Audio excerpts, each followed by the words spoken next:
That's the doorbell at Jimmy's house. Now, when you come to my house, my doorbell sounds like this.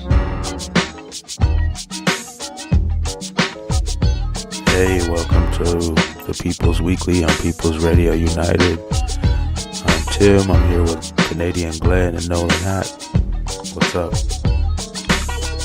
Good angry. Day. Good day. Good day for you. I'm angry and annoyed as per usual as a man of color in America. More so than usual today and this week. Hope you all are doing better. Well, Glenn says she's happy. That's good. Hopefully, Tim, you are happy today. You said I'm happy today? I hope you're happy because we can have two happy people and then one unhappy person to kind of balances it out. So hopefully you're happy.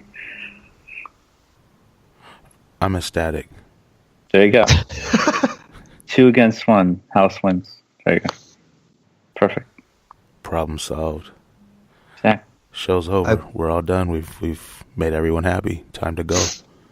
I believe this rumor of me being quote unquote happy may be a bit beyond. Oh, is that the when you say how are you to someone, you just say you're good, that way you can just get the conversation over with? Kind of like that.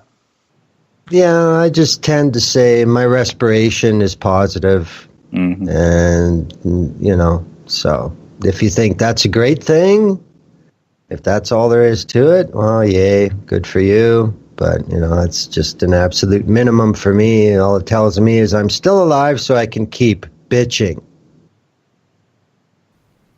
Well, we're all happy, feeling glad, got sunshine in the back, I guess. Do you guys, Tim, you probably remember last year when we did November 5th, and I was telling you how ridiculous the analytics are on Blog Talk Radio and how you can't trust them as far as you can throw them. Well, it just amazes me how somehow their algorithm changes depending on the subject matter of your show. Because it always takes about 48 hours till you can see the first analytics on BTR for how many listeners you had, supposedly. I was very happy with my show on Sunday, November 5th. I thought it was a very good show. There's a lot of good stuff said. I know there was definite... Let's just say I know that there were people listening. But according to Blog Talk Radio, when I checked last night, the total numbers of listens for my show on Sunday globally was 13. That's a crock. Wow. Was the chat going more than that? Well, I mean, there's a lot of people have a problem signing in to BTR. I mean, it's simple enough to just hit the player and listen. Yeah, that's what I do. I can't log in from my phone because of the Flash player thing. Yeah, so I mean, there you go. I mean, it's a problem. The chat room, rarely has more than 4 or 5 people in it because nobody can be bothered. They've already figured it out that this chat is bogus. It always screws up. It either crashes or you can't sign in or whatever, so people don't bother.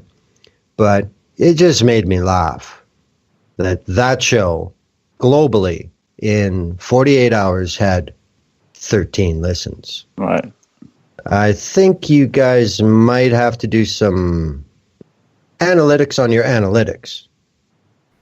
That doesn't sound accurate. I think there's more people that I know that listen to that after the fact even. Well, exactly. I know more than 13 people that listened myself. Well, there was multiple people. It was like 3 or 4 people listening at the LA protest on the 5th, and granted they don't count for analytics because we were all listening. That was Top Gear Live. Yeah. Oh, was that was a different one you were talking about? Okay. Because there were a lot of shows on the day, which is so great about it. But well, that's because they were doing it. That Gear and Bad were on live from LA. Right. Yeah. But I'm sure the analytics for that is screwed up too, which is, yeah. Yeah, try YouTube. There's very few words you can type in have anything to do with current news that they won't either say is non-advertiser friendly or needs to be banned in certain countries. It's true. But the internet's where freedom is. Okay. Uh-huh. Well, you have the freedom to put it out. You just don't have the freedom to have it get played everywhere or get advertising dollars for it, I guess. So corporations have the freedom to suppress your content. Okay, now I understand. Of course. Yeah, there's videos on there that have the exact same or pretty close to the same title as something you'd see on CNN or Fox News or Young Turks or any other media station, and the smaller channels video would be blocked. Well, the big mega corporate guy, they're playing that on everything, televisions all over the internet, and they're getting ads on it. So it's really biased is what it is. DMCA, freedom for the people. Just ask the corporate lawyer. Mm-hmm. Yeah, well, we're not surprised. No. I started tweeting. I was blasting The Simpsons for being so off and on racist as they do with their pro-Americanism. And they started hiding my tweets again because you can't blast America's favorite cartoon family. That happens. Especially to... They censored anti-Simpsons tweets? That surprises me. Well, because I was blasting The Simpsons because of their racism, which I guess shows American racism for what it is. I don't know. Because at first I was tweeting something about Karl Marx, and as I broke Gal's heart on I think the first show that we did, talking about how he was actually racist, and I was calling him out and kind of just talking about how it kind of annoys me and also confuses me how a lot of black folks, even radicals, hug themselves, attach themselves to Marxism, when of course he thought so little of us. So I was like, was that the tweet? Really? I thought the powers that be hated communism and hated Marxism, but then it was a Simpsons tweet. That makes more sense because that wouldn't make much sense for anything anti-Marxist. You'd think it'd be boosted. Hidden? No. But speaking of hidden, there was a young child a couple of days ago was killed by the police. His name was Jason Ike Pero, 14-year-old indigenous child in the United States in Wisconsin. And I heard about it last night, and so often with actually almost most of the time, or almost all the time, when natives are killed by the cops, even though they're killed by the cops at a higher rate than anybody in the country, you don't hear about it until days after the fact. And they're saying that he had a knife. Of course, it was recovered at the scene, so definitely could have been planted. The DOJ is in communication with his nation, Bad River Tribe, and this child was killed before noon on the 8th. 14-year-old child killed before noon. And I was doing a little research today because I was just curious. I think everybody on this show is curious. And Gal's not here. She's the most curious of us all. I'm just thinking, before noon, did the cop have something to do where he had to get home? Oh, speaking from experience, and you could probably say the same thing, the cops would go out of their way to make trouble. They will leave their own jurisdictions to cause trouble. I've been arrested for that in that very situation. But I was doing research today, And in 2017, the police in the United States have killed at least 53 people aged 18 or under.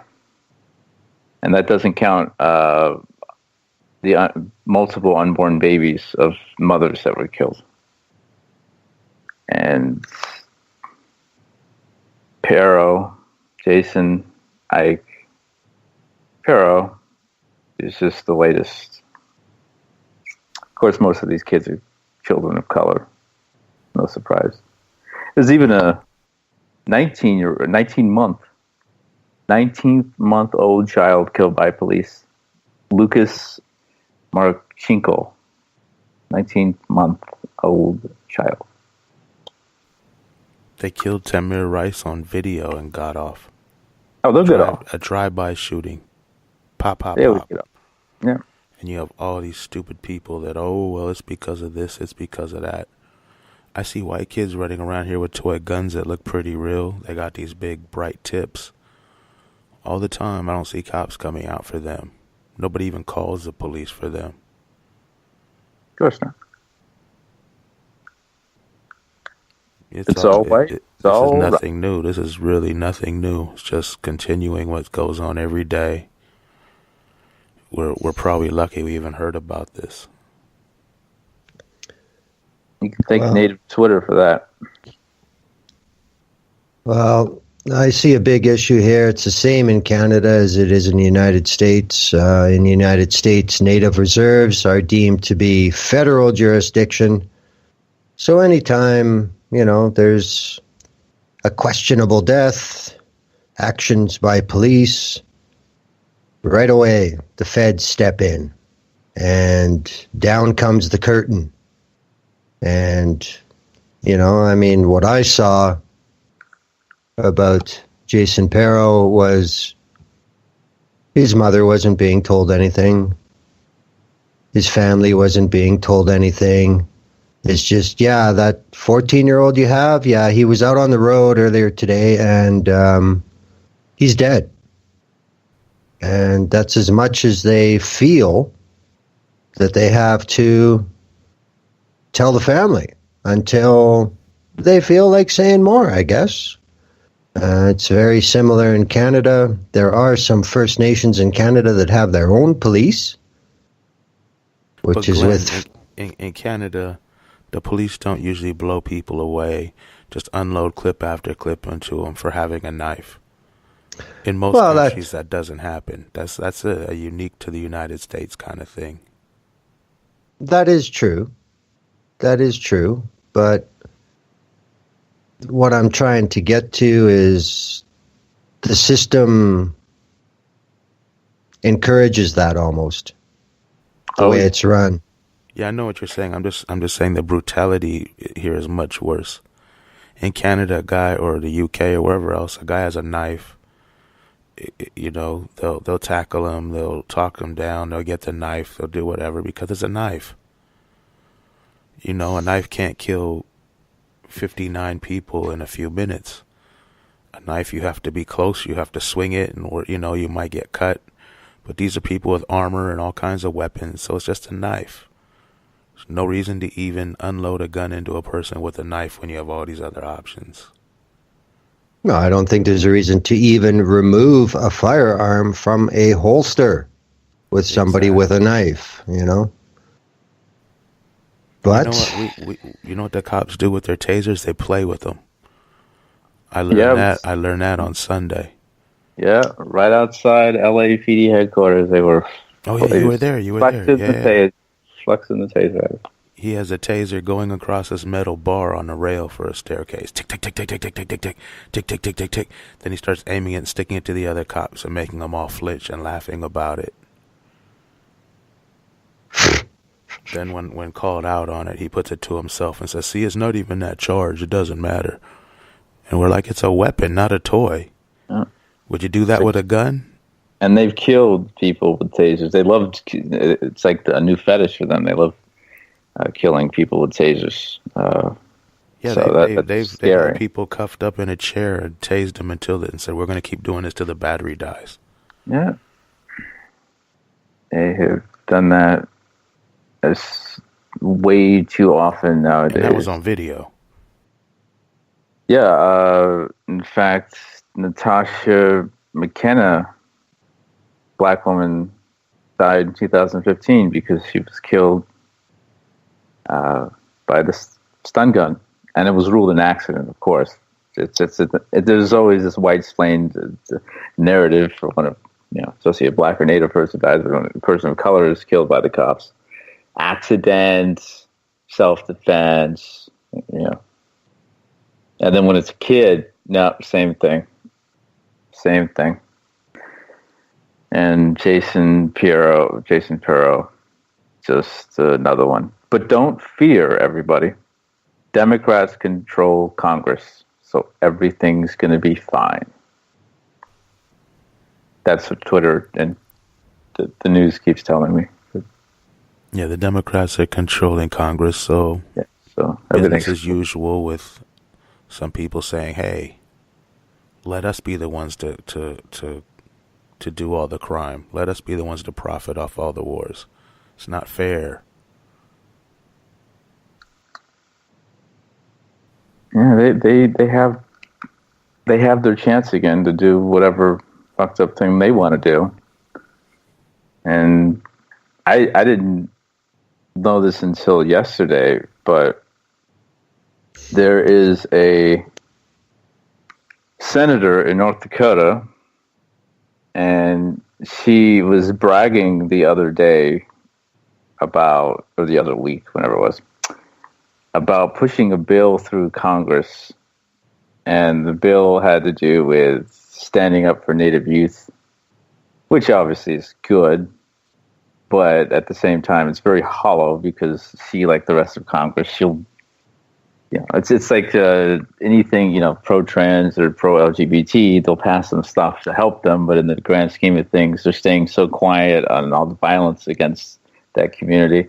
But she pushed that. She's proud of that, and then I just did like about a minute and a half of research. I just typed her name, checked her voting record, and she co-sponsored a bill to approve the Keystone XL pipeline. Now, how does that protect Native youth? Her name is Heidi Heitkamp. Now, how does trying to pass a bill for the Keystone XL pipeline, how does that help Native children? It helps them a lot. How does it help them? Because she takes funding and it goes to help her to be able to have gas money and stuff to go and pass other bills. Oh, there you go. Yeah. To buy a new house and to get plastic surgery and to buy jewelry and to buy big screen TVs along with the gas money. Come on, man, get with it. This is just colonialism, modern day machinery. As long as the Native people assimilate and do as they're told, like the rest of the stupid crackers in poverty, as long as they do what they're instructed to do, well, it works just fine. She makes about $200,000 a year. So good for her, Heidi. The struggle's real for her, Glenn. Oh yeah. I can tell. Better watch it. And of course, the other trick of the U.S. Congress is to pass bills, but don't fund them. Oh, unless we're talking about things like pro-Israel bills or pro-cop bills. Well, that's serious business. Yes. That's not PR stuff. Yeah. Your little research I did, and it's in a tweet from the other day. Tim Kaine, who ran for vice president of the United States, $122,000 from pro-Israel groups. Well, let's say Zionist groups. Tammy Baldwin, who was the only LGBT member of the LGBT community in the U.S. Senate, she got $31,843 from Zionist groups. And Liz Warren, your favorite liberal woman congressperson. And, of course, the most popular fake Native in Congress. There's probably other ones. She's just the one that still hasn't apologized. It says yet she's not native, but $16,503 from Zionist groups, and she has signed a lot of bills to give Israel billions, millions and millions, and then billions and billions of dollars to bomb the hell out of Palestine. Christian Gillibrand, who was lauded as a liberal hero for going against Trump's appointments, granted she did vote for one of them, $13,435 from Zionist groups. My senator, one of the two, Feinstein, $2,500, and then another liberal hero. She's awful. Signed the crime bill herself. And then another liberal hero, Senator Hirono from Hawaii, $2,500 for Hirono. So that's kind of shows you neither side has our backs. If you're talking about people who actually care about people, let alone people of color or black and native people, and even Mazi Hirono, a woman of color in Congress. She's taking money to help Israel and hurt Palestine. So it's not, And I keep making this point because people keep talking about how great the Democrats are going to, how much they're going to help all these problems. They were, and I said this on Who's Closer the other day, they were in power. They controlled Congress for 26 straight years. 26 straight years. Martin Luther King was killed in that time. Malcolm X was killed in that time. Vietnam sped up. The war sped up in that time. The war on drugs, Reaganomics, Jimmy Carter's helping of anti-African liberation groups, quashing liberation groups in Africa. Also his funding of Israel. So, yeah, Reaganomics as well. Just keep going with that one. But people are so happy that the Democrats have the Congress in their hands. Because everyone's celebrating the people that call themselves progressive media. That's all they're talking about. Everybody's so happy. We're finally saved. Because they're better than the Republicans. So by default, they're good. Which makes no sense. Because if you took them alone, they're from hell. And even some of your black radicals are saying the same thing, or alleged black radicals. And this is a woman I really respected. Now it makes sense. I didn't realize she was an Obama appointee. I just reading her Twitter. Brittany Packnett, black woman, black activist, and her pinned tweet is talking about how the work that needs to be done is voting Democrats into office. Now, obviously, yes, if you're voting, most likely you probably want to go with a Democrat. But that's the work we need to do? That's what we need to focus on? Just to be clear, you don't have to. You could always write none of the above. Sure. I'm just saying the ones who have a chance to win. The ones who have a chance to win, that's, you probably want to go with a Democrat. But it's just... If everybody wrote pick again, they'd have to get another candidate. Yeah. Well, that's what... If you really want a political revolution, that's something that needs to happen. And you've said it 100 times, Tim. We need things like the Pirate Party, like they have in Europe, and in... What's the Internet Party in New Zealand? I think that's the exact name. That's the type of political revolution we need, not to keep supporting parties that are killing us every day. And it just makes me crazy because now, I just ran the numbers. 50. We had over 53, kids killed already this year by the police, and most of them are obviously kids of color.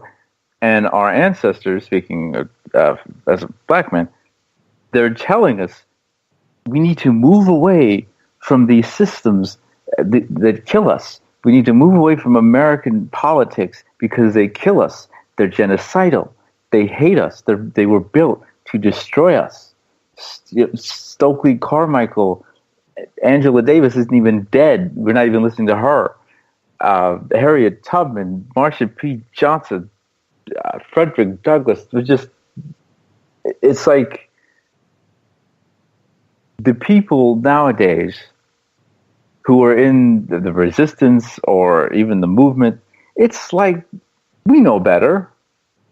Yeah, they did some nice things, but we know better than they did.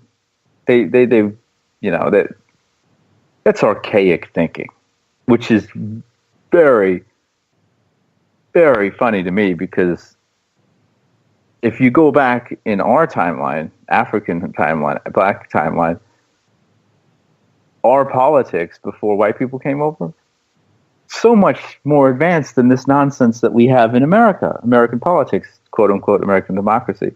So many centralized governments, people running the government, not the top running the country. And yet we're just beholden to American politics. I'll just sum it up like this, because I'm ranting. We are hoping a system that was built to destroy us will save us. Does that make any sense at all? It's like giving a slave a vote for, do you want to be with a master who beats you daily or one who beats you a few times a week? That's the Democrats or Republicans right there. Pretty much. It's always the lesser evil. That's the only way these systems go on. And but some people are like, I'm not trying to get beaten at all. Well, I know that. We're talking swinging enough of the ignorant to take power. That's all this system is about. And until a hell of a lot more people figure that out, elections aren't about people serving in government. They're about which one of us lying sons of bitches are you going to put faith in? That's the real question, And, like I've said before on this show and on other shows, they don't care if turnout's 5%. In Texas, it was 13, I heard. They're quite fine with that, because then they can save some money. They can just really, really go after the people that they know they're voting. It's a lot easier for them. Yeah, get their backers. They don't need everybody else. Well, exactly. That's why they'll never say it, but they encourage a lower turnout, because then they can just make sure they get all their drones out to put the X and fuck everybody else. That's the bottom line. And until, like I've mentioned before, they have to announce spoiled ballots. So until the day that there are more spoiled ballots than valid ballots, nothing will change this system. The other thing that could be done immediately is remove all electronic voting. All these machines, get rid of it. Oh, yeah. We should be on paper ballots for everything. Where I live, about 20 years ago, they bought a whole shitload of computerized voting terminals for the civic election. I think we had 2 elections, and then suddenly, quietly, they were sold. And then we went back to paper ballots. And there has never been a problem since. 6%, and that's not a bad idea, Glenn. 6% in Texas voted. Wow. And that was down from 11%. So that's kind of the thing I've been harping on too. There is no responsibility. They know. Nobody's watching. Nobody cares. Nobody's willing to make them pay. So, if you're talking about a kid who's left alone in a room full of candy, or you want to talk about some entitled piece of shit who is working for themselves and their friends, and the more bullshit they play, the more money they make. There's absolutely no incentive for these people to do the right thing, or even to do the less lethal thing. They just do whatever they want, get the check, and they're not being held to account. I mean, right now, this thing with these elections last week, all these Democrats being elected all over, all the way down the ballot. Okay, so some people showed up and voiced their displeasure with Devil Party number 1.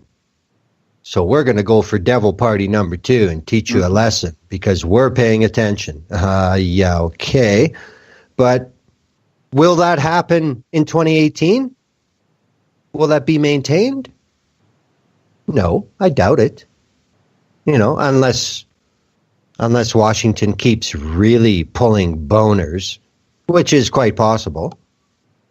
But I mean, it's sad that the only thing that seems to get even a spike in voter turnout and voter engagement is when things get really, really bad. There's no effort by the electorate anywhere about constant improvement. It's just stop this really bad thing, and then they forget about everything else. That's fucked. It's very scary to think. And the first thing we started talking about was Jason Piero, who's 14 and now dead because he was born native, and that's obviously un-American. We are hoping and actually believing that a party that still has active members who sign this particular bill in Congress or in power or even still alive, that pushed a bill that puts 100,000 more police officers, a.k.a. former slave and native patrols, a.k.a. our killers, 100,000 more cops on the street. Now, that was in 94. That's when the bill was put on the floor. You're telling me in 22 years, those cops, 100,000 more cops, none of them are still on the street? You really expect me to be that absent-minded? Like I can't add? But that's the party that we're hoping will stop police violence. The party that just had a black president, 2 attorney generals, and a woman secretary of state. Put more money in the pockets of the police departments than any president in the history of America. This is the party that's going to stop police brutality. Are you out of your mind? And I'm not saying anything positive about the Republicans. They are Satan themselves. But are you serious with this? Well, again, that's the answer of the apathetic and the lazy. They want somebody to fix the problems that they allowed to happen because they weren't interested 20 years ago. You know, 20 years ago, 40. Yeah, exactly. But, you know, specifically to that bill. But yeah, that's just, you know, I mean, I know it doesn't sound very nice when I say it, but people get the government they deserve. And by people, I mean the entire population. So if the entire population is willing to let 2 out of 5 people who are both at extreme ends of the reality, if you're going to let that little group decide for everybody, well then, you know, what do you say to that? Mm-hmm. Okay, fine, fuck you. You know, I mean, I know it's not helpful, and it's harsh to say people get the government they deserve, but it's true. And things can change. They really can. But we're not slaves anymore. We're not on a plantation. We're slaves in the prison system, but we're not on plantations working for no money, and that's everybody. That's all black people basically in the South. No, That's not a thing anymore because we fought back. There were people like Nat Turner and Harriet Tubman. We fought back. Yes. It is possible. The Russian Revolution didn't just magically happen. The czars didn't just like disappear from the earth like there was a rapture. The people fought back. Well, the issue is whether you're talking about the Russian Revolution or whether you're talking about the fight of Haiti to become a nation on their own, which they will forevermore pay till the end of time. Thank you, Hillary and Bill, for that, by the way. Whether you're talking about what's going on in Catalonia right now. Oh, yeah. What's been going on in Ukraine. There is just, it seems that the system is so powerful that even when there is a legitimate buy-in from a population, when enough of them say, okay, yeah, I agree, fuck this, let's do something. Look at the Arab Spring. Look at what happened in Egypt. People have to understand that change is very, very hard against this hegemony we have. But they also have to understand that people are going to die. And I think that's the biggest issue in the United States reaching a critical mass. There is just such a level of day-to-day comfort for too many people, and yet there is day-to-day terror for a much smaller group. And that's the thing. Yeah. Right there. That's the thing. And for white folks, why would you want to change this? Yep. From a selfish standpoint, hey, why would you want to change this? You know, just from the basic system that we have right now, yeah. You guys I don't see how anyone wouldn't want to change it. Well, from a selfish standpoint, no, not from. I'm saying when you anyone who doesn't have a lot of money, why wouldn't you want to change it, regardless of your skin tone? Because you're told that you're better than someone just because you're born, whether you have $5 in your pocket or $5 million in your bank account.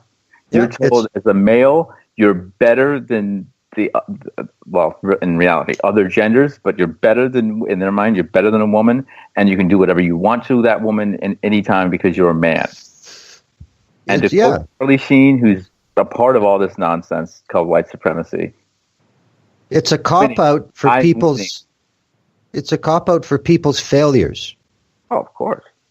That's what it's all about. And I mean, this is one of the core issues that living next door to the United States, just, there's so many times Canadians read American news and like, they just have no words. They just think, for the most part, and what's represented, Americans are just like us. There are millions of people who are middle of the road, who are reasonable, who are not vindictive and paranoid. We know that's the majority of the American public. But where the fuck are they in any discussions?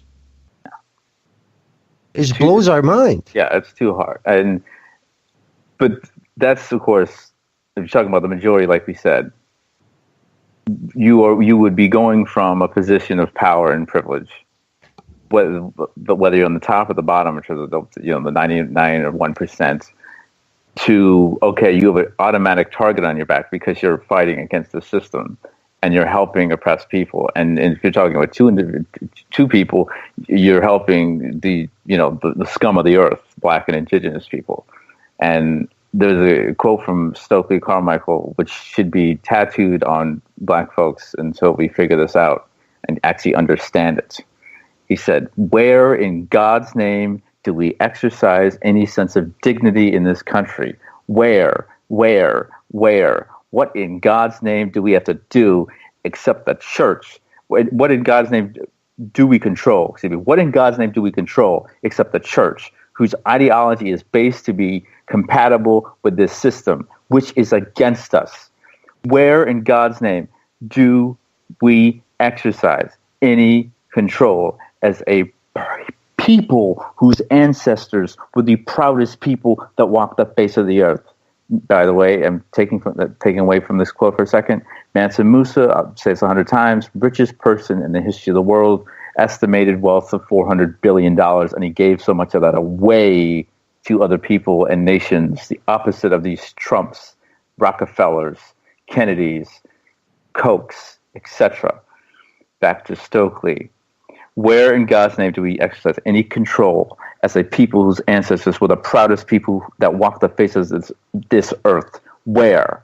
How in the world, how in God's name are we going to find a piece of earth that belongs to us so we can finally restore our humanity?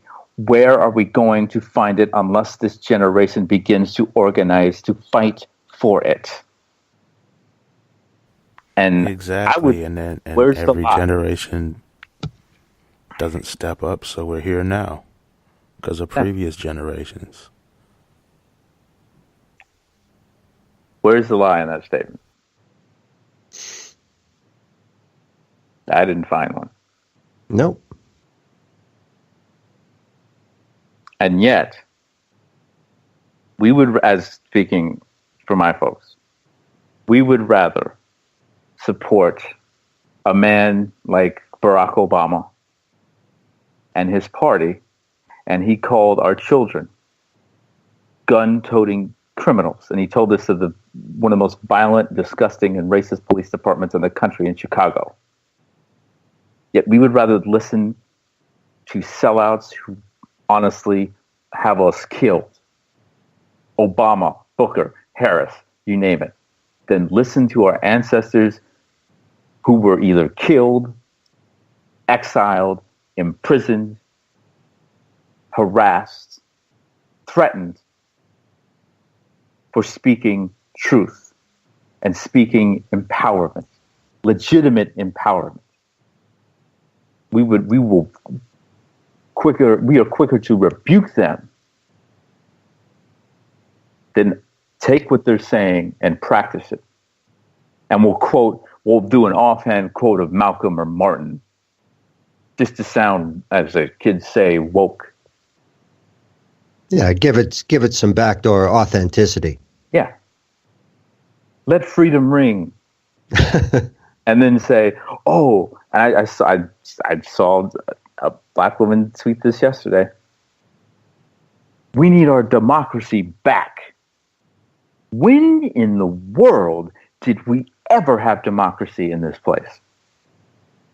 Well, what I would say to her is, what do you mean back? When did you ever take it? Mm-hmm. That's the issue. And again, like I said, with these 6% turnout, where's our democracy? Well, it was sitting right fucking there, but I guess you drove by and you didn't vote. That fallacy of a democracy, and you didn't vote. But like I'm saying, democracy is turned to such low participation. It's just a label now. There is no actual function of it. And, I understand that a lot of people don't subscribe to this, but considering what the only real alternative for actual change is, revolution, mm-hmm. The only other way to do it is to use this system with the only tool that people still have, and that is a vote. And there is far more of us than them. I just wish people would buy in and actually try it out and see if there's a difference. Because like I said, they may be bought and paid for by special interests and corporations, but so far, the corporations don't vote. Their employees do, but people still have the final say. And if people always make fun of a country like Italy that's had almost 60 governments since the Second World War. Yeah. But the point is, okay, we'll put you in. Hey, you fucking lied. You're out. Next. They have the patience for it. They understand that the sky isn't going to fall, which is a big weapon against that sort of thing. They're Italian. They don't give a fuck. You didn't do what you said you're going to do. Hit the bricks. And they go vote again. At least they're willing to put in the effort. Doesn't guarantee shit's better, but at least they're not giving up. At least the politicians there know that they are responsible to the people. They're not beholden to the people, but they are responsible. So if you fuck up bad and you get caught doing something, you're going to be out of a job real quick. And that's the way it should be. And it's not in the United States. It's not in Canada. It's not in the United Kingdom. You know, so democracy's messy. And it never ends. Because there's, because we're human beings. There's always some motherfucker who thinks they're going to be able to game the system. Of course. There is no perfect system. No.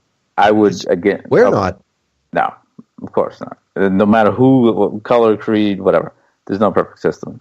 But I will say, as far as this country goes, democracy is not a thing. Because even if you just speak of the majority, you need to speak using the white man's dictionary, democracy is a noun.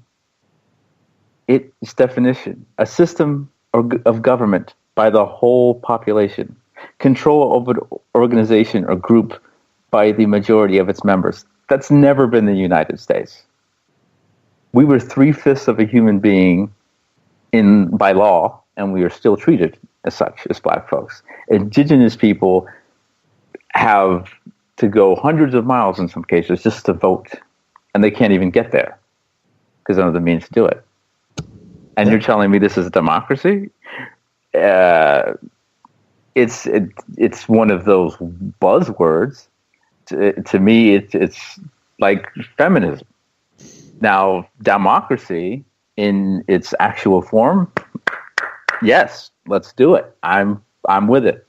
Feminism, if you're actually preaching what the word is supposed to mean, let's do it. Let's do it right now. I'm with you. But neither words in this society, Western society, white society, especially the United States, neither words do what they say they do. Yeah, and the issue is nobody questions that. That's the thing. I mean, you have to expect that these pricks are going to try and pull their games. Like I said, that's just human nature. Figure it out. You gave these people all this power. You think they're not going to try and play with it? Come on, give me a break. It's going to happen. But nobody's doing anything. No. That's because they believe. That's insane.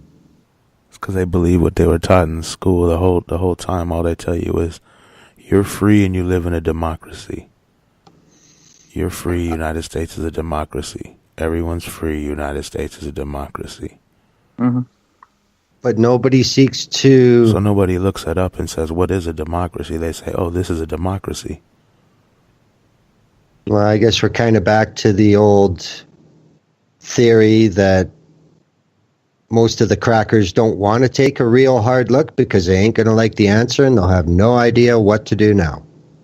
And that's, look, from that standpoint, I have no hope. I have no hope the white America is going to finally stand up and go, all right, look. We've been screwing you over. We're going to stop. We're sorry.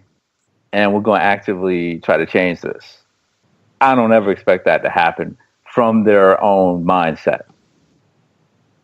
What I hope to God, and I fight every day to try to make this happen and keep moving the lever as far as I can each day, is that we, as people of color, will finally understand, wait a second, the system, it's fake democracy.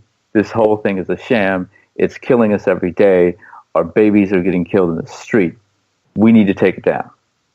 That is what I do expect to happen. I don't know when, but that's what I hope for. But the problem there, colonization is so strong.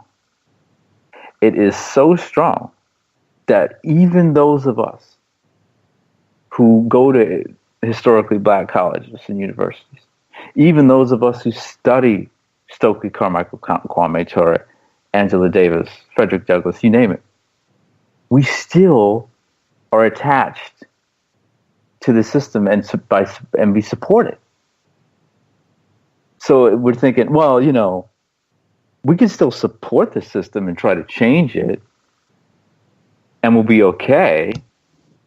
But we still have like a kind of a militant mindset about it. Like, what? What are you? I'm sorry. What? I've heard, and I understand the presidency is not. You can't do everything. A lot of times you can't do anything. But I've heard black people say, well, what could Obama really do? He bombed the hell out of Muslim children every 5 minutes. So that whole narrative of, there's people, they're politicians, they can only do so much. Well, they do a lot to hurt us. Black, white, green, or yellow. And yet we still... list of all the good things and ignore all the bad. Of course. They say, oh, he did good, he's good. I say he did bad, but he did good too, so he can't be as bad. You know what I mean? That's how they look at it. It's a twisted way to look at things.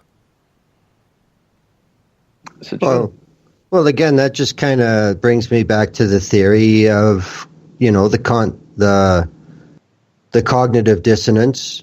It's like, I don't want to know the truth because I know it's going to be ugly. And I mean, if you've got a quote unquote majority of your population that lives like that, you're in fucking trouble. There's going to be a brick wall coming.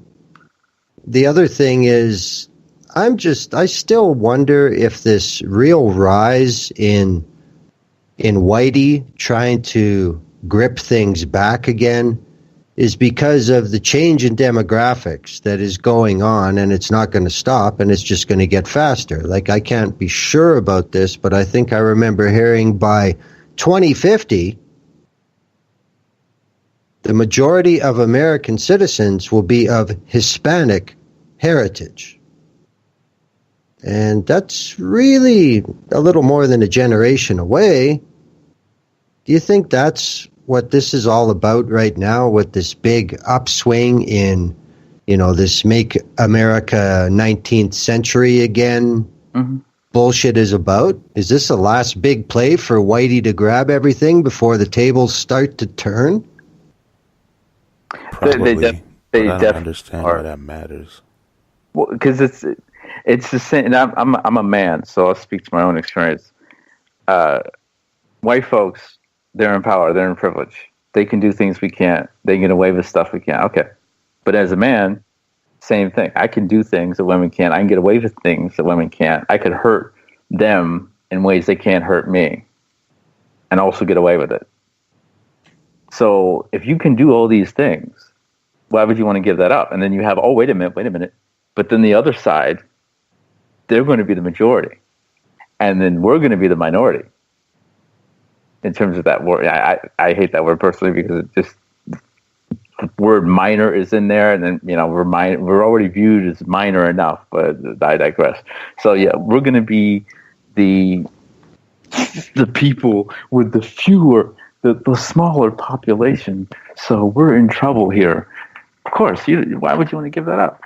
Why not just lead by example? Well, of course. Like, treat people the way you want to be treated when you do be in that situation. Power corrupts. Yep. Even if you're not even in a, as you say, political position or official position of power. Power and privilege corrupts. Look at these white men in Hollywood.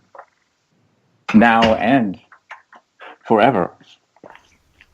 Look at these men. That's the perfect example. That's what the problem is. You have all these. That's actually one of our topics. But yeah. Segue.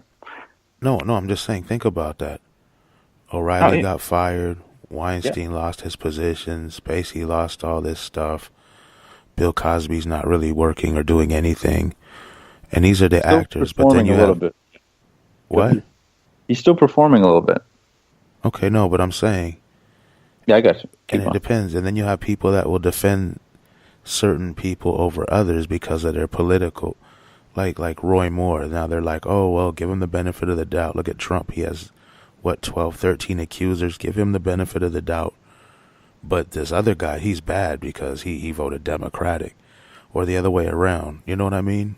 Why can't you just hate all of them and all their crimes equally, regardless of whose side they're on? There was I think it was rawstory.com. They came out with a story last couple of days about how all these white men, they're so isolated and they don't feel loved. The lone wolf philosophy. Of course, but again, when it's a Muslim person like in New York, we have to stop Islam. Is these terror cells, ISIS? Yet, wait a minute, but you're doing the same thing and hurting people and killing. No. But they weren't hugged as a child. That's what we need to fix. We need to hug our children more, and then magically these white people are finally going to stop. So, yeah. Yeah, the actions are horrible if their guy's doing them. If it's our guy, then it's got to be a hoax or somebody setting them up, or there's got to be some kind of conspiracy behind it. But when it's their guy, we're not even going to look into it. We're just going to go and attack right away. That's how it works. Louis C.K. admitted he did all those horrible things to these women. He's still not in prison. You could put yourself in handcuffs. Go to the police station. He's rich. Say, policeman, I did it, but you're a white man. So what are you doing? Go back out. There was an Eddie Murphy skit when SNL was actually good way back when, and he painted his whole body to look white, and he acted white, talk white, stereotypically, and he got a bunch of money. He went to the bank to try to get a loan. And then pay it back, they just don't. We don't care. It's all good. It's all good. What do you do? He was, and the bank guy, the bank teller was surprised by him. He said, no, just take it. Yeah. Pay it back. Don't pay it back, like you said, Tim. Yeah. What are you talking about?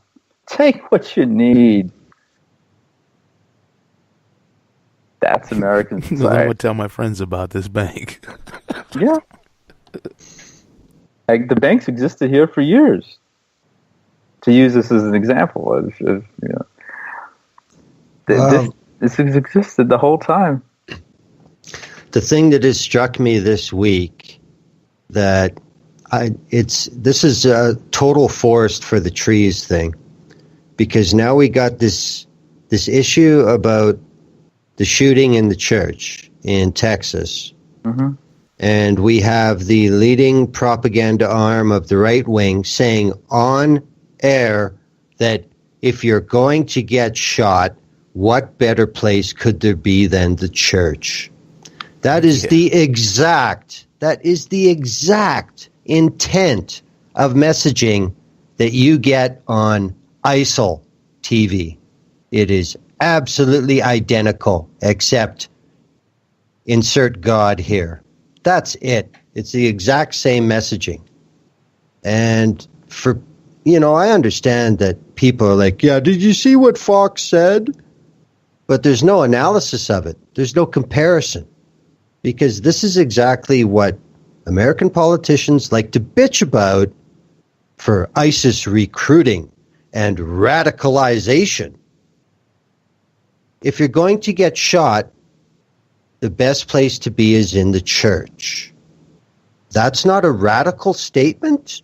Where is it not a radical statement? This is insane. Yeah. And there's, like I said, it's the exact same method against the evil Islamic radical. Well, that wasn't a real shooting, first of all. It was a false flag. This is the thing. Charlottesville, that terror attack was a false flag. Las Vegas was a false flag. The one in New York was totally real because ISIS did it and all Muslims are bad. And then this church shooting here, false flag. Oh, my God. This brings me back to the quote of William Colby when he had his first meeting as CIA director. We'll know our mission is a success when everything the American public believes is a lie. What came out in the JFK files the other week? They found document that showed Hoover say that, now how can we make it look so that Oswald is not the killer? How do we do this? Or how would this go? And we're just going to like forget that happened. We're going to forget that just came out. The biggest conspiracy, arguably, in American history, at least way up there in terms of a ranking list. But we don't really care, because then that would mean we would have to actually question the narrative of the American government. Well, yeah, Paul Ryan thinks we need more prayer. Right. People got shot in a church, and it's because there wasn't enough prayer. You know what's funny though, and with it, I mean, you can just name your thing. And I've said this before, but there's a microphone in Congress, in the middle of Congress. You can talk about anything you want. You can talk about your children. You can talk about your stamp collection. And there's so much bickering back and forth. You know, Paul Ryan's awful. He's heartless. You know, Liz Warren. You talk all these racially charged statements from the right, especially Trump, about Warren, and yet none of them are going to the podium to go, look, we got to get that senator or that congressman out because he's killing these people, or he's hurting these people. They're taking away all this health care. They're doing this. And there's only been one, as far as I can count. If I've heard it, I didn't hear about another one. That's my mistake. But as far as only one person in Congress has called for Trump's impeachment publicly in Congress. Everything else has been outside the Congress walls, meaning just scream as loud as you can so nothing happens. Well, if you do it too early, nothing's going to happen anyway. You have to have evidence of a crime.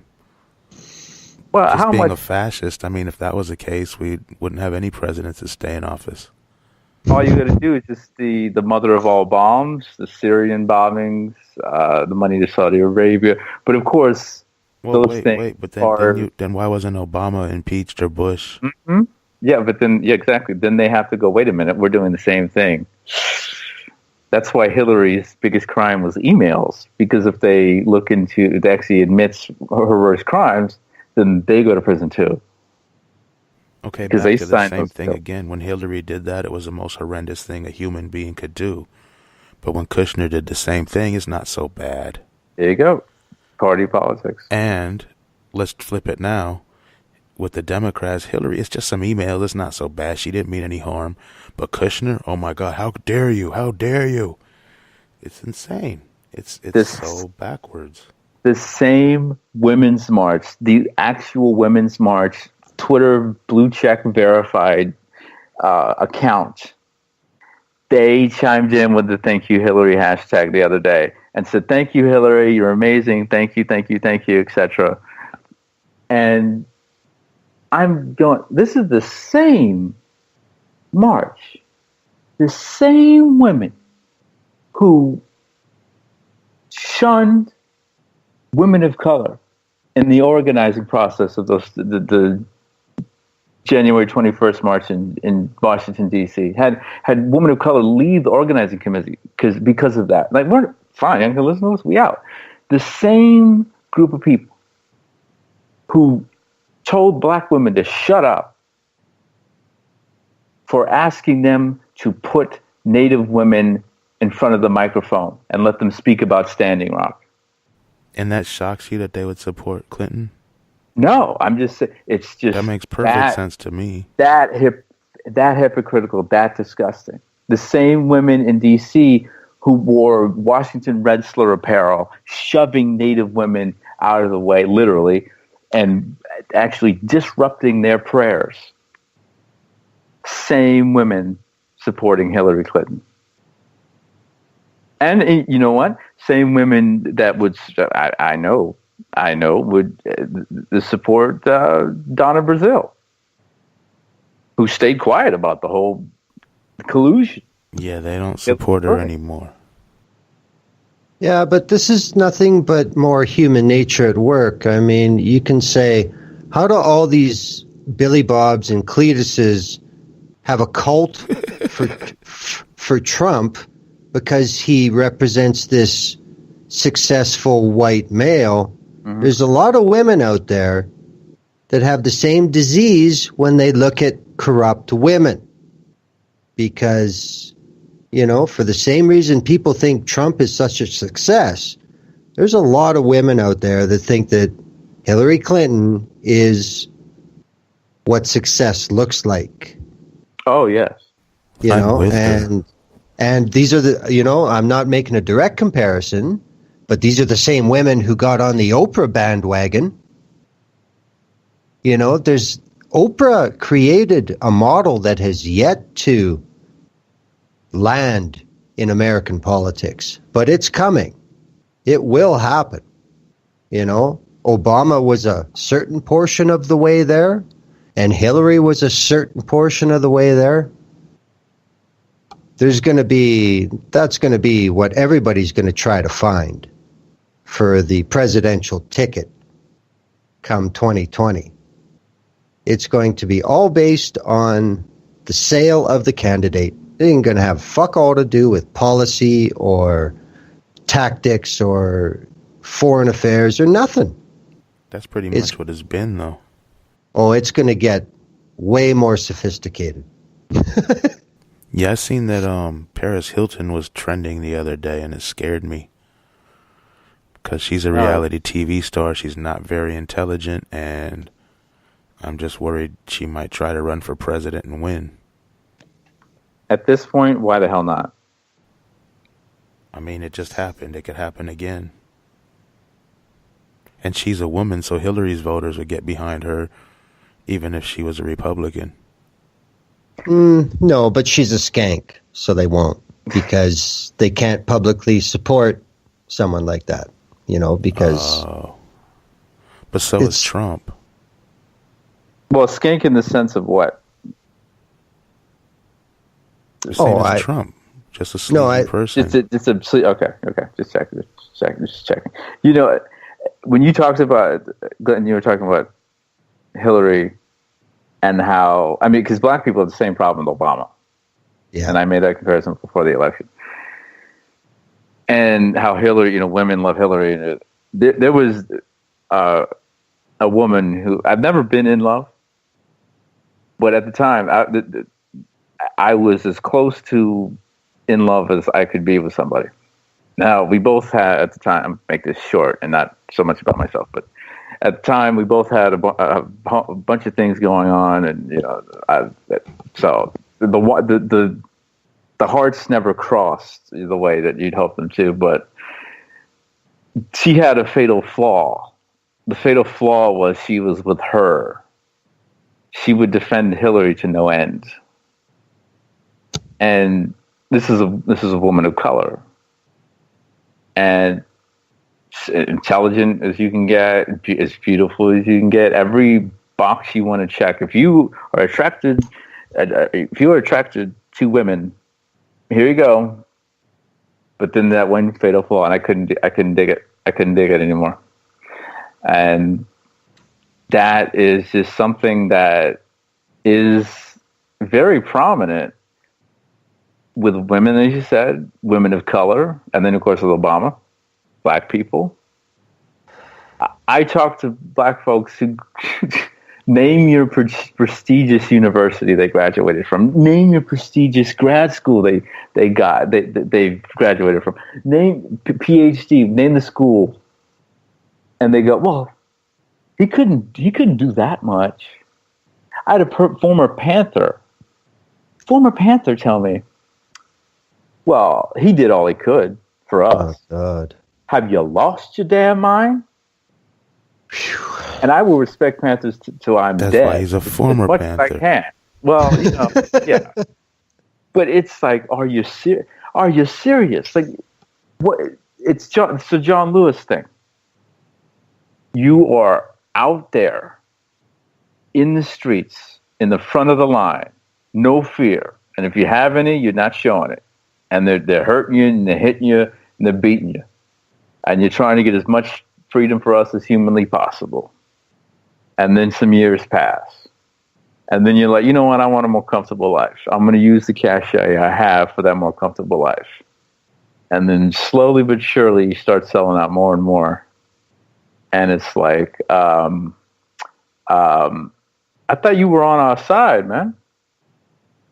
And of course, John Lewis is a huge Hillary stan, ginormous. And you know who also is? Maxine Waters. Two black folks. Those people are politicians. They're going to go with their party. Of course. Of course. Like they're all corrupt. They all suck. I mean. Yep. I don't get these people. Oh, Democrats are in, yay. Republicans won, yay. We got a question for the show. Somebody with Confederates in their family history, that the family funded their regiments with horse food and paid the needs for the state, and still lost, of course. Confederates, right?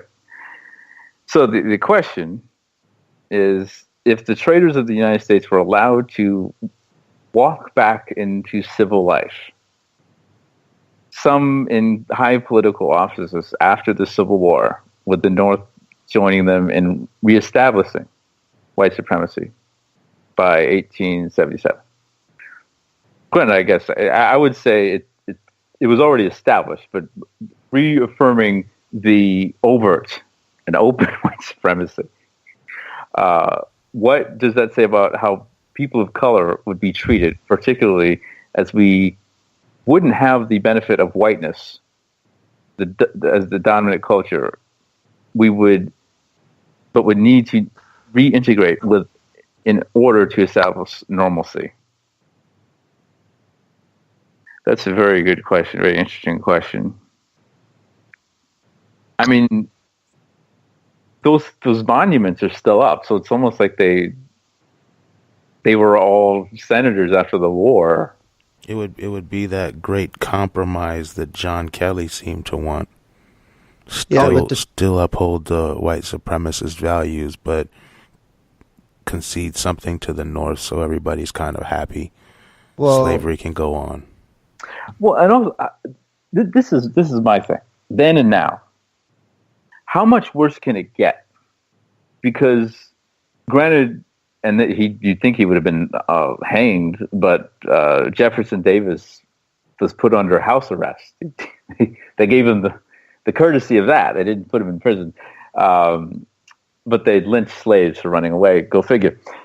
But how much worse can it get? So after slavery, some of us were not even told that we were no longer slaves.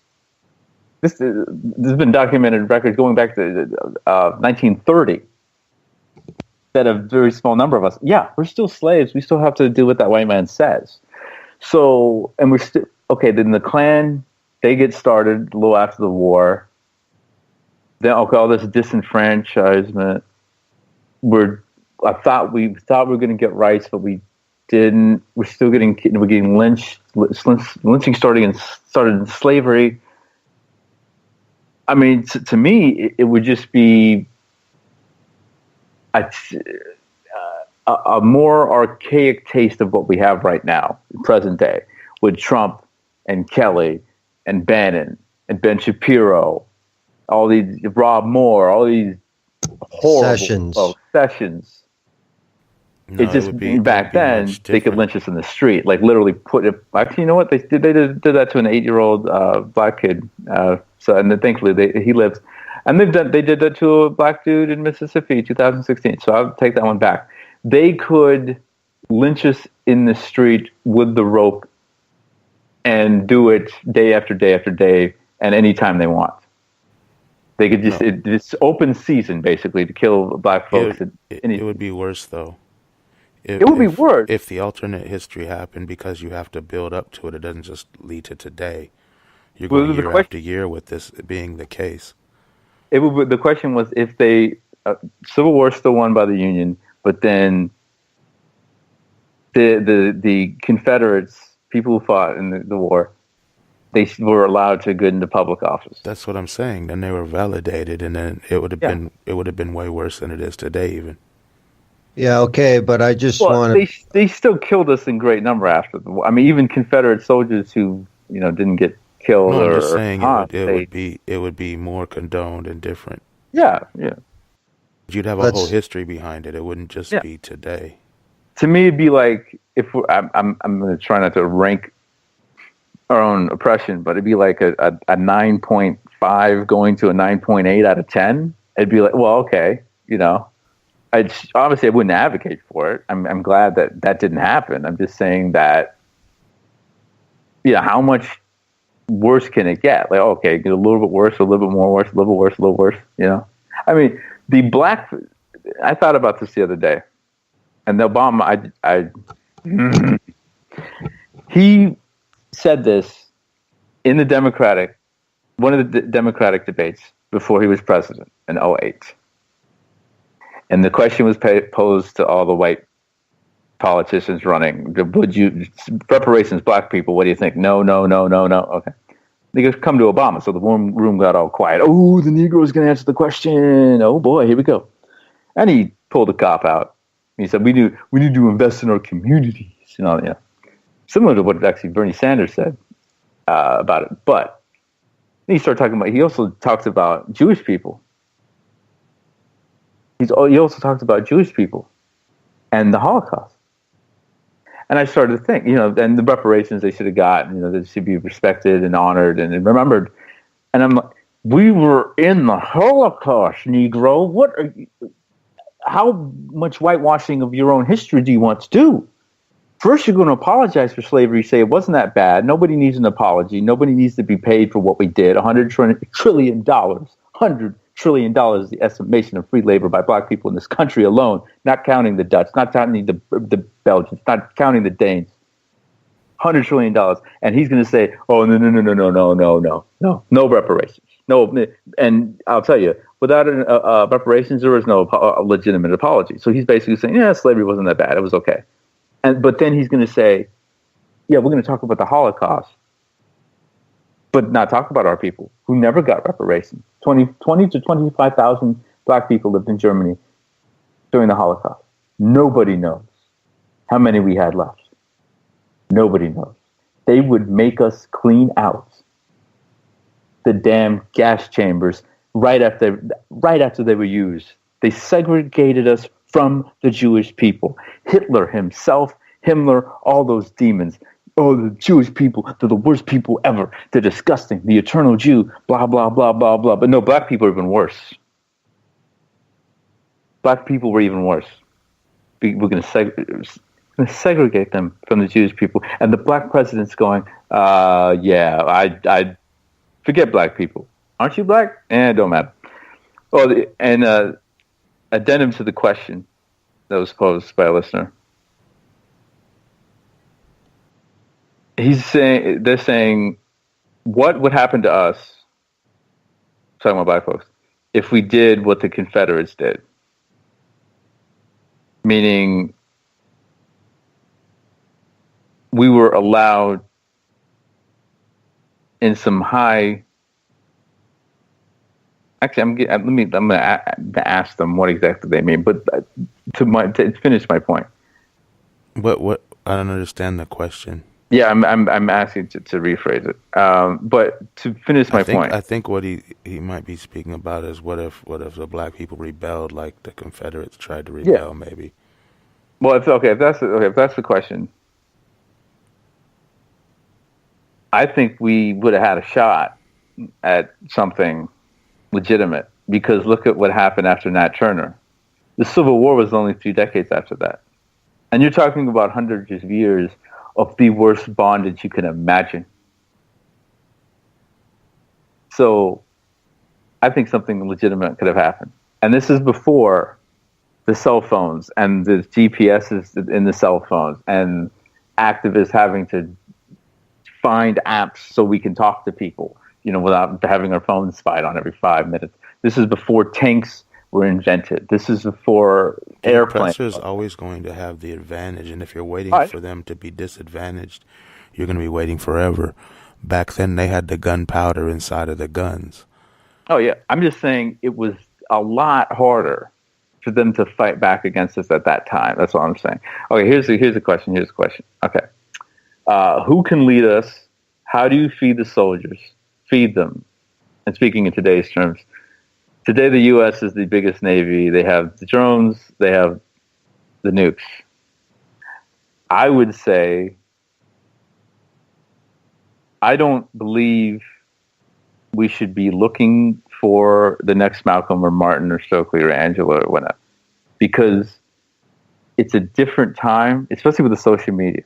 Social media helped re-spark the movement. And we need to fight collectively. And I think we need to have more think tanks. We need to have more coalitions, especially, and they just added this, could we trust another country to help us with the assurances that they might also want, or they won't try to get and grab native lands? And that's an interesting question, because looking at the UN itself says that black people are under genocide in the United States. We are mistreated. We deserve reparations, all that stuff. So there is support outside the country for us.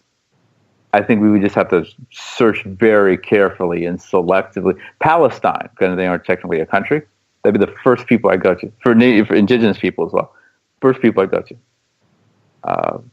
But I think we need to ask the questions of what a post-America looks like for us.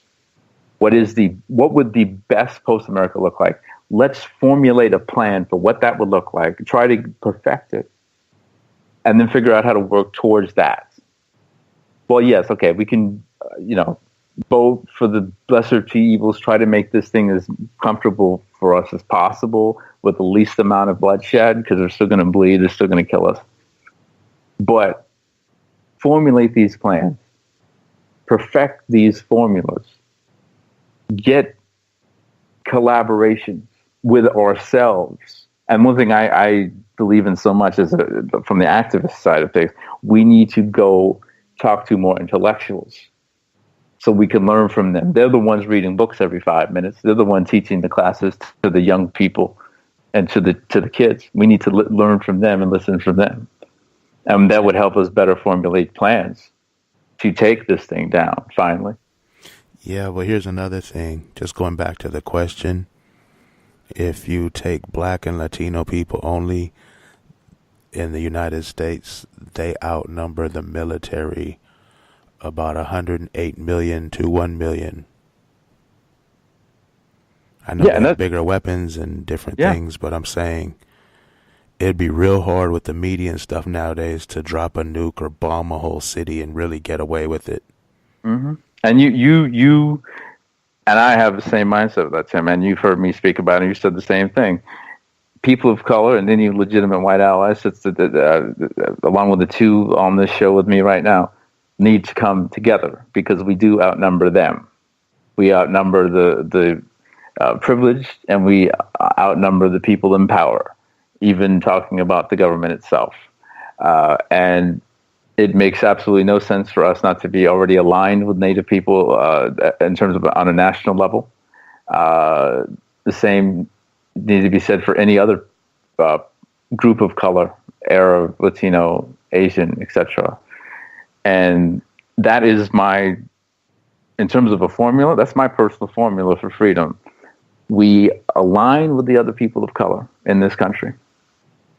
We learn from the other people of other people of color in this country. We learn from them how does America oppress you exactly? What are your individual struggles as a person and also as a people? Especially talking about women, especially talking about the LGBT community. What are the specific things that you guys have to go through on a day-to-day basis? Learn from each other, and then get big enough, get strong enough as a collective group in this country to go, hey, guess what? We have enough clout where we can put a story out whenever we want. Everyone can see it. And then we start going, hey, look what actually happened to make this country. Look what's happening right now. Look what this country's doing. We make white society, white America, answer a question. Do you want this country to keep being genocidal? Do you want to keep this genocidal state? Or do you actually want to move on and actually have equality? We make them make that decision. Because at the end of the day, I don't care how many people of color are a part of the population. I don't care if the majority or have fewer people. The white people are still going to be the ones in the suits. The white people are still going to be the ones controlling Congress and whatnot. So we take it to the streets. We take it to the streets. We make white people make a decision. And that, in terms of an ally, the question was also posed, like, what specific country? I say Palestine. And then they also asked, who is powerful to fill a role that they say France bankrupted themselves. And the only way to get back to the UK was from their defeat in the 100 Years' War. Speaking of how the U.S. won the Revolution, American Revolutionary War. China would be the first off the top of my head in terms of like who's power, in terms of cachet, money, power. I don't trust that government, as most governments, but in terms of power, that would be one of mine that I would put out, especially because Chinese and American relations are so fragile, and there's over $1 trillion in money that America owes China. So there's a possibility for allyship there from black folks and indigenous folks. Is that what the Forbidden Club is? Who knows? I thought it was China. Trump said he got into the Forbidden Club or something, or Forbidden Restaurant. Is he in China? Yeah, it's the Asian tour, so he's in China now. He's out of China now, but I think the other day he was talking about it, some elite thing he got to do. He also got to be one of the only people tweeting out of there using special secret equipment. Yes, Donald. The things he comes up with. I mean, if you're white and you're male, you can say whatever the hell you want anytime. I mean, and I asked this question to a gentleman who happens to be black and queer, and I said, "Look, do you trust white folks in the LGBT community?" Hell no. And that dude Milo is all you have to say. You know, he had a password. Night of the Long Knives, which is one of the deadliest nights you can imagine. And the Nazis just slaughtered a number of Jewish people. So, and Milo, Milo's free man, do what he wants. He speaks at colleges even. Sometimes he gets barred from doing that every now and again. But you can do whatever you want. Trump can do whatever he wants. He probably raped a child. He's the president. He's not barred. Him and Richard Spencer, they're not barred because people ignored him. I just want to make that very clear. Oh, they didn't ignore him. The reason they're having trouble is because people didn't ignore him. For all those people, like, just ignore the Nazis and they'll go away. Mm-hmm. You're right. No, they go away when you don't ignore them. You're right. You're right. And that's the whole thing. Racism will go away. To quote, I'll stick with the colonized mindset from my folks, rebuking the ancestors and all that. Morgan Freeman, he says to Mike Wallace on 60 Minutes, who I believe also interviewed, it was either Malcolm or Stokely, and just completely disrespected them. Anyways, Freeman said to Wallace, "You fix racism. Just stop talking about it. That solves racism. Just stop talking about it. The native children will stop being kidnapped and sold to white families if I stop talking about it." He interviewed the wrong Freeman, not Morgan. You need Huey Freeman. Even Riley would do better. Oh, yes. I thought you were going to say Riley because he's technically alive. Huey's obviously sadly passed, but Riley is obviously a cartoon character on the Boondocks. And another question, how many people of the other people of color, speaking of black folks, trying to liberate ourselves and other people, how many of those specific groups can we actually align with? Because there was a number of Latinos who voted for Trump, amazingly. Obviously not the majority, but it was just one is too many. I would say I don't expect the mass, a high majority or even a majority of even black folks, let alone other people of color, because especially now we're too dang comfortable. We would much rather watch a Laker game than actually get some work done for ourselves in the movement. I just think it needs to be enough of us, freedom fighters, pushing the needle and actually doing the work and aligning ourselves with as many people of color as possible. I would say enough where we can force our way in the door of the media legally. And we can get stories out instead of, like, speaking from experience, trying to talk to about 100 reporters about a Native woman who died in jail, Sarah Lee Circlebear. The only reporter I agreed to write it was a Native man. Every other reporter turned me down. It's a woman who died in jail because of police. That was a white woman, they would have ran with it. So we have to get enough of us where we can be heard and they can't shut us up anymore. If we're going to talk, and I mean we, Japanese, Palestinian, black, whatever, if we are going to talk about missing and murdered indigenous women and black women and girls, tens of thousands of them missing or dead in this country alone, you can't shut us up anymore. You have to. You're going to have to take that microphone from our hands, because now the microphone actually has juice. It can be heard from sea to shining sea. And do either of y'all know who Larry Nassar? Larry, that sounds familiar. I don't know. Judith Poe is on the Twitter saying talk about Larry Nassar.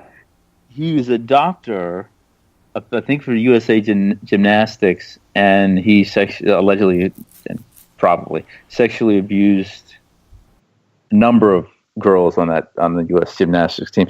And I heard about this a couple years ago, and that story just went away but thankfully because of the Me Too, hashtag and everybody feeling more safe to come out of it. Isn't it crazy how the media doesn't seem to care about all these terrible crimes and incidents until it's the big story and they can profit on it and everyone wants to see it? Like, why haven't they been on this forever, on every one of these people? They could have brought them down years ago, all of these people. Nassar pleaded guilty to child porn charges in July and awaiting sentencing. And in August, this is the Huffington Post, who's themselves, they have suppressed their own stories about women and women of color as far as sexual abuse. Apparently, in August, this woman, Ali Raisman, she told The Guardian, what people don't realize is that this doctor was a doctor for 29 years.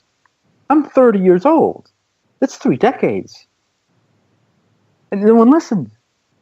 Even the media, like you said, Tim, they get the story. We have to make sure they can't shut us up anymore. My father, I would not be alive without him. I thank every day on this earth that he is still with me and helping me as I don't say young man anymore, but helping me as a man today. He told me in the 60s, one of the things that how we were able to push the needle was television. Because white folks could no longer go, well, this is in the past, the slavery, this is in the past, and black people are free, and they whine it. That's all they do, and they whine it. But then they see, black girls got killed in a bombing in a church. All these black people getting sicked on by dogs. The Klan just lynched a black person. Oh, okay. I think we probably need to do something about this. LBJ, somebody, can you pass something, please? Yeah. So we need to look at that route. And again, listen to our ancestors who put us in this position to begin with. We would still be slaves if it was not for our ancestors. We need to understand that this second. And we need to, once we understand that, we need to take that forward. And we need to look at that. And we also need to look at the fact that Canadian Glenn, our friend Glenn, has to split with a little bit left in the show. We'll miss you, Glenn. Okay, guys. Have a good finish. I'm out. All right. Talk to you soon. You have a good trip to Toronto, my friend. All right. See ya. All right. Yeah, we got through pretty much everything on the list.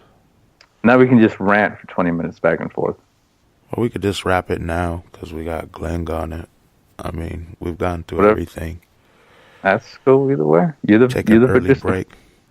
Yeah. Let the people not have to hear my voice for a while. But that's a good thing when they do. Yeah. I don't know. Well, it's been good. Anything else you want to add? You know, this is what I'm going to do. We're getting a show like this. I'm going to say the names of all the 53 people who are 18 and under who were killed by American police. Trayvon Johnson, 17 years old. Joshua Martino, 18 years old. Marlon Joel Rodas Sanchez, 16 years old. Marquise Thompson, 18 years old. Sean Revels, 17 years old.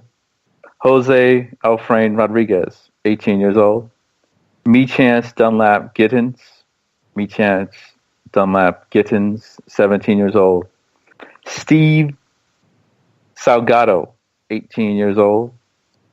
Miguel Angel Silva, 18 years old. Jose Coras Mija, 16 years old. Curtis Jamal Deal, 18 years old. Alex Christopher Davis, 18 years old. Quintus Derek Hayes, 17 years old. Ambrosia Fragier, 18 years old. Kadeem Torres, 17 years old. Sergio Reyes, 18 years old. Terry D. Falco, 14 years old. Elena Mondragon, 16 years old, and her pregnant baby in her belly. Lucas Marchenko, 19 months old. Lucas Marchenko, under 2 years old. 1 year old baby. Lucas Marchenko. Austin Tyler Macon, 18 years old. Maria Lopez Carbajal, 15 years old. Candy Castrillon, 15 years old. They were killed by police in the same day, same situation. Both killed, same tragedy. Joel Anthony Sunya, 6 years old. Isaiah Marietta, 16 years old. Saria Marie Lane, 17 years old. Kendall Wilson, 16 years old. Dazon Turner, 15 years old. Jordan Edwards, 15 years old. Malik Carey, 18 years old. Jacob Peterson, 15 years old. Jason Negron, 15 years old. Jason Negron, 15 years old. Rashad Wells Jr., 17 years old. Rashad Wells Jr., 17 years old. Jaden Young, 18 years old. Darius Smith, 15 years old. James Daniel Hill, 17 years old. Nawe Willie, 18 years old. Corzan Lewis, 17 years old. Armando Garcia, 17 years old. Gabriel Sage Barnes, 15 years old. Aries Clark, 16 years old. Kamante Cobbs, 15 years old. Deron J. Neal, 17 years old. Xavier McMullen, 17 years old. Cop said he somehow killed himself with his hands behind his back and in handcuffs in the back of a police car. Damon Grimes, 15 years old. Michael Malik Kwan Lee, 18 years old. Ulysses Aries, 18 years old. Aaron Brandon, 17 years old. Daniel Alexander Wheelock, 16 years old. Daniel Alexander Wheelock, 16 years old. Ruben Chaviara Urbina, 15 years old. Ruben Chaviara Urbina, 15 years old. And I graciously apologize, but I botched his middle name. Ezekiel Juan Duran, 18 years old. Ezekiel Juan Duran, 18 years old. Balthazar Escolnia Baez. 17 years old. And the most recent one, a native child in Wisconsin, Jason Ike Perro, 14 years old. Jason Ike Perro. You'll have a good week. And that's just the people under 18 and under. Yeah. Yeah. Hundreds more who were older. It's ridiculous. Yeah. We got to stop this because it's not going to stop itself. I just put that in the chat. It's damn true. Until people are ready to get together and stop it, it's going to continue. It has to be us. There's no other way. So cool. That's it for today's show. See you guys next week. Don't forget to listen to Top Gear Live on Sunday and The View Up Here on Wednesdays, and we're back on Fridays, as well as Who's Culture with Nolan and Gail on Wednesdays. Mm-hmm. Thanks for listening. See you guys next week. You'll have a good weekend.